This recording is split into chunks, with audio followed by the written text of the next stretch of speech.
రాజీవ్ గాంధీ భారత మాజీ ప్రధానమంత్రి ఇందిరాగాంధీ కుమారుడు. ఈయన 1991 మే 21న తమిళనాడులోని శ్రీ పెరంబదూర్లో ఎన్నికల ప్రచారంలో ఆత్మాహుతి బాంబు దాడిలో చనిపోయారు. ఈ దాడిని లిబరేషన్ టైగర్స్ ఆఫ్ తమిళ్ ఈలం సంస్థ నిర్వహించింది.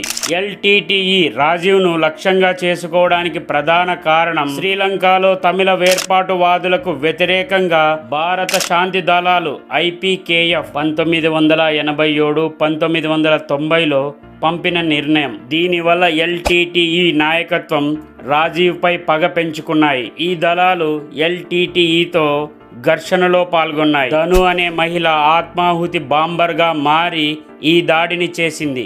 ఈ ఘటనలో రాజీవ్ గాంధీతో పాటు 15 మంది చనిపోయారు. ఈ హత్య భారత రాజకీయాల్లో పెను ప్రకంపనలను సృష్టించింది. రాజకీయాలను ఒక్కసారిగా కుదిపేసింది. ఎల్టీటీఈని భారత్లో నిషేధించారు. ఈ వీడియో ఇన్ఫర్మేటివ్గా అనిపిస్తే వీడియోను లైక్ చేసి ఛానల్ను సబ్స్క్రైబ్ చేసుకోవడం మర్చిపోకండి.